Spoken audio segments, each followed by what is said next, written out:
Reddit कहानियाँ में आपका स्वागत है, जहां हम असली लोगों की कहानियों को एक साथ पढ़ते हैं और मजा करते हैं। एक शिक्षक अपने छात्रों को एक कंपनी बंद करने के लिए मनाता है। हमारा अगला रेडिट स्टोरी मेकर से पोस्ट किया गया। जब मैं 8वीं कक्षा में था, मैं एक प्रायोगिक प्रौद्योगिकी स्कूल के पहले वर्ष में था। मेरी कक्षा में लगभग 188वीं कक्षा के छात्र थे, सभी 12 से 14 वर्ष के थे और लगभग 10 शिक्षक थे। इसलिए सभी के पास एक ही गणित शिक्षक थे। अपने पहले सेमेस्टर के लिए हमने गेज नामक सॉफ्टवेयर का उपयोग किया। अधिकांश कक्षाओं के लिए ये ठीक था, लेकिन जब गणित की बात आई तो ये बिल्कुल नरिशंस था। गणित में कुछ भी काम नहीं आया। हमें उनके पास मौजूद पाठों का उपयोग करना चाहिए था, लेकिन ये काम नहीं आया। गणित के चिन्ह सही नहीं दिखे और कुछ प्रश्नों के गलत उत्तर भी अंकित कर दिए गए।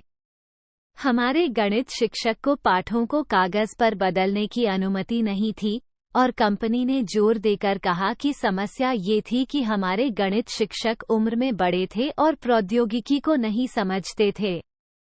उन्होंने कहा कि अगर उनके पास कोई वास्तविक मुद्दा है तो वो उन्हें ईमेल करें।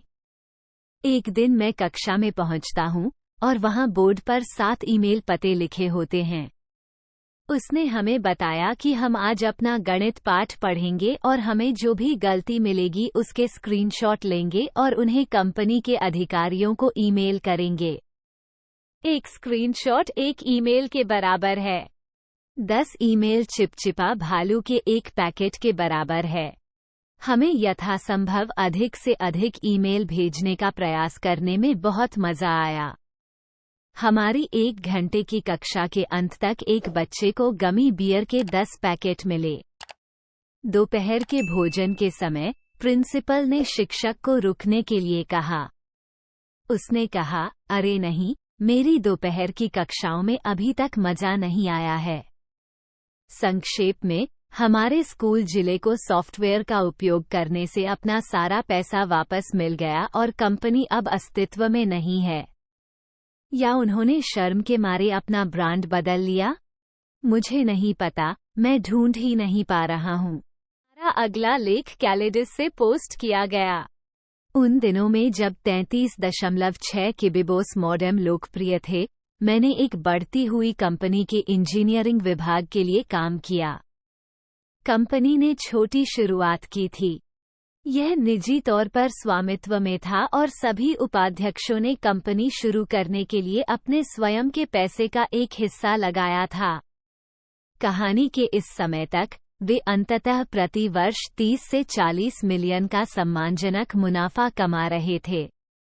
लेकिन उन्होंने फिर भी एक छोटी कंपनी की तरह काम किया। उन्होंने पैसे की चुटकी ली।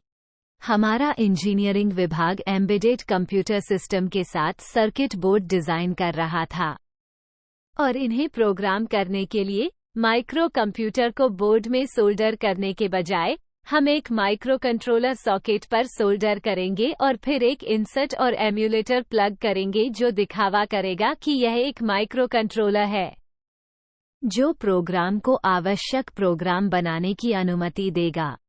वहां गड़बड़ थी। इसने हमारे छोटे आईटी विभाग को सिरदर्द दे दिया और इसकी लागत $15,000 थी।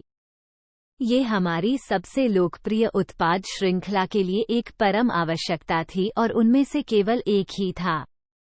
सबसे बढ़कर, हम इसे $4,000 प्रति माह पर किराए पर ले रहे थे।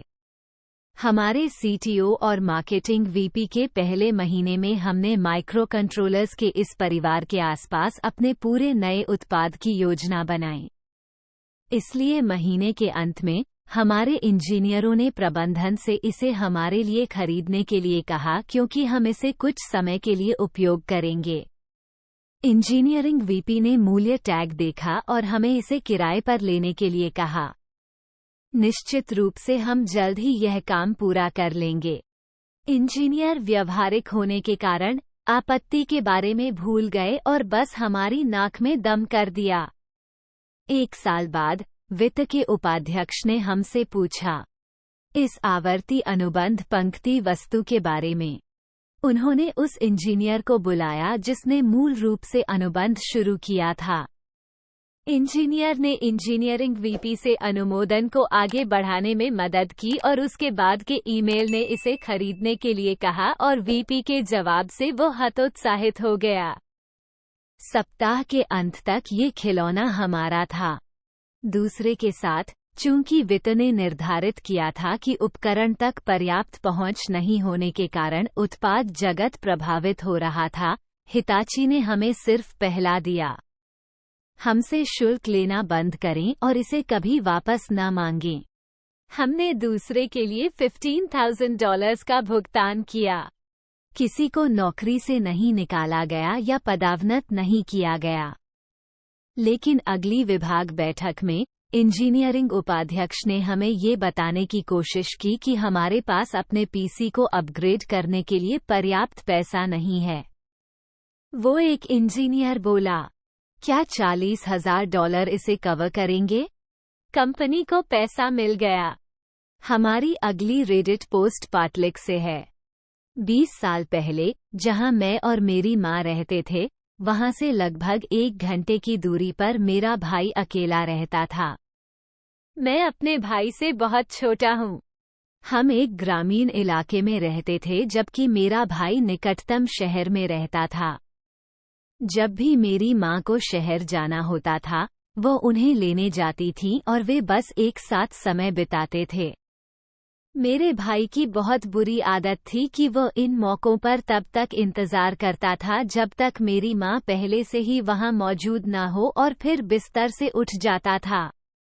एक शॉवर, एक बच्चे को कपड़े पहनाना और फिर बाहर उससे मिलना ताकि वे उस दिन जो कुछ भी कर रहे थे उसे कर सकें। इस प्रक्रिया में 10 मिनट से लेकर आधे घंटे तक का समय लगेगा, जिससे माँ शहर में जितना समय बिताना चाहेंगी। एक दिन माँ ने उससे मिलने की व्यवस्था की और उसने कहा, ठीक है, जब तुम यहाँ हो तो मुझे संदेश भेजना। अगले दिन उसने उसे संदेश भेजा, मैं यहाँ हूँ, क्योंकि वह मेरे भाइयों से 1 घंटे की दूरी पर अपना घर छोड़ रही थी। तो मेरा भाई उठा, स्नान किया, कपड़े पहने और चला गया। बाहर कार की तलाश में खड़े रहो। लगभग 15 मिनट तक इंतजार करने के बाद आखिरकार उसने ये जानने के लिए उसे फोन किया कि वह कहाँ खड़ी है। पार्क किया गया? मैं कहीं भी खड़ा नहीं हूँ। मैं अभी भी गाड़ी चला रहा हूँ। लेकिन आपने मुझे संदेश भेजा कि आप यहाँ हैं। मैं यहाँ हूँ। आप वहाँ हैं। मैं लगभग 15 मिनट में वहाँ पहुँच जाऊँगा। क्या आप तैयार हैं? हाँ, मैं 15 मिनट से तैयार हूँ और बाहर आपका इंतजार कर रहा हूँ। ओह अच्छा, इस बार मुझे इंतजार नहीं करना पड़ेगा। एक क्षण में मिलते हैं। उस अवसर पर माँ तुरंत अपना दिन पूरा करने में सक्षम हो गई।